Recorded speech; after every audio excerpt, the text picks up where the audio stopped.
This is Donna from the Schweinfurth Art Center. I'm talking today with our former board president, Steve Moolin, about the importance of the arts and the importance of the Art Center.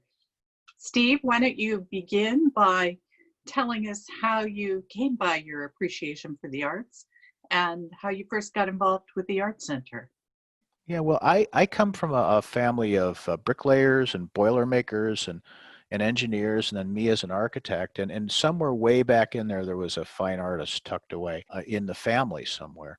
But I fell in love at first with the craft of the art, actually doing things, making things. And the whole thing was that I realized that as the more I did that, and then the more I looked at art from the standpoint of, gee, how did they do that? What's that about? It influenced the way I view the world. And it was because of that that it really stuck with me. In being an architect, that helped feed that, but those were things that were parallel. And I first became involved with the Arts Center. It was really a fluke. I'm an architect, and I was a principal of a large firm in Auburn, New York, and I wanted to have a place to get some unique gifts for my clients.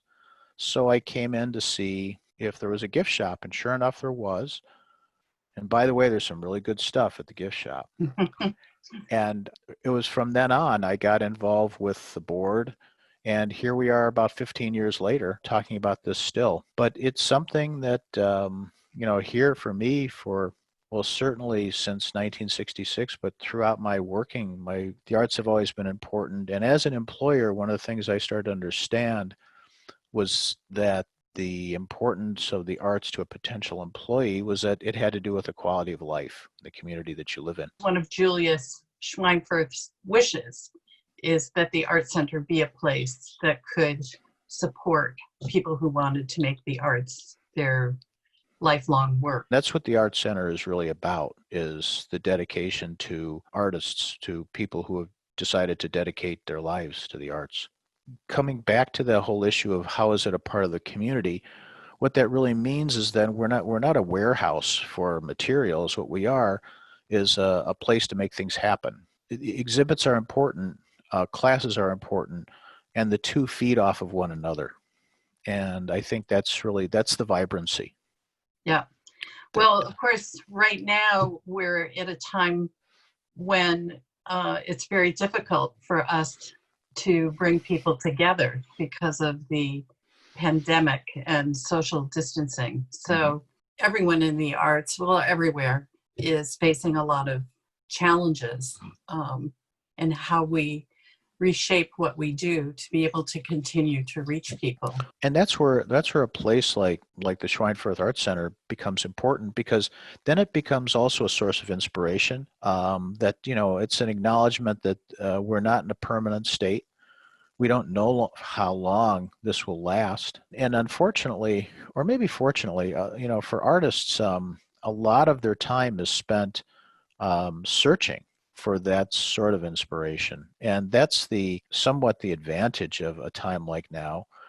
And maybe coming away from this, people will come away with a much better identified community of people who are interested in the arts and who are involved in the arts, because we've all had to concentrate a lot more on it.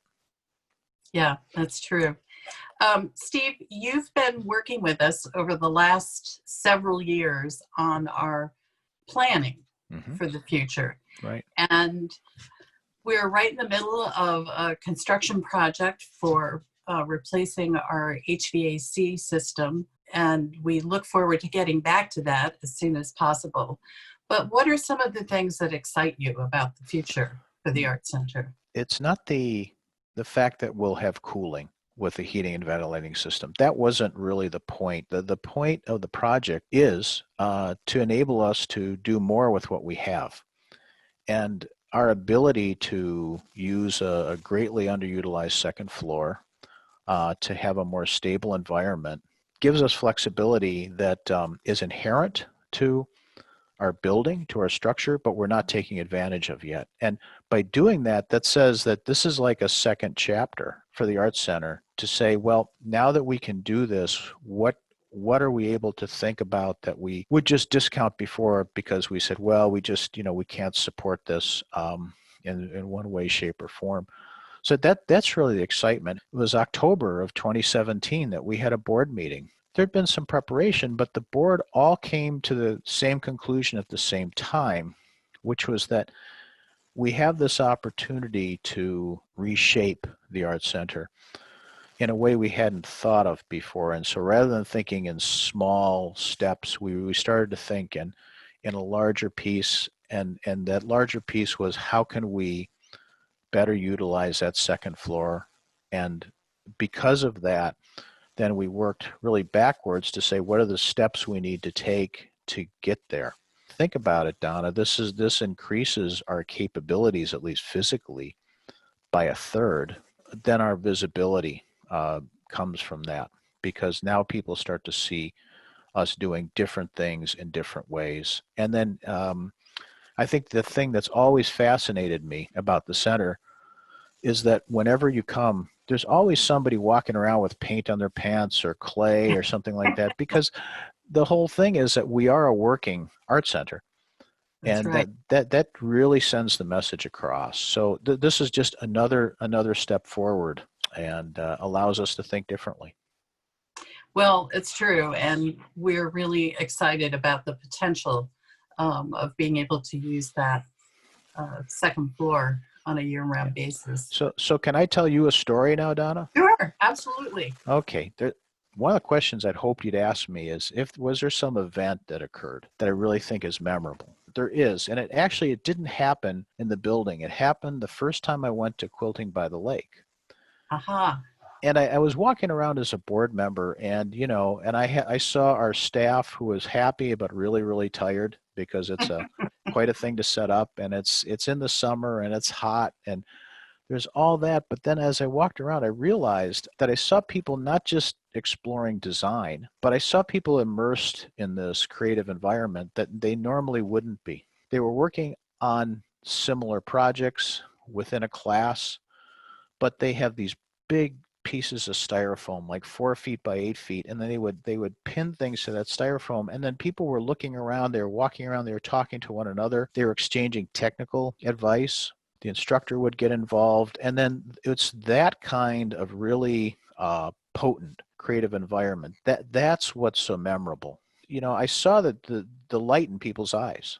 It's rare, and it's something to be around, and I could understand fully why people were so engaged. And if you're going to boil this down to what is the Art Center about and why is it important, I look at art as a form of communication, and it's between the person who made the object, the piece of art, and whoever the viewer or the person who's taking it into account. What it does then, it doesn't matter when it was created. Sometimes just for an instant, you really get the message of what that person was trying to say about the world they were living in, and some of the things that we're all faced with every day. And because of that, it helps you view the world differently. And that's the power of art. And regardless of the times you live in, that's what's so important, and that's what's lasting.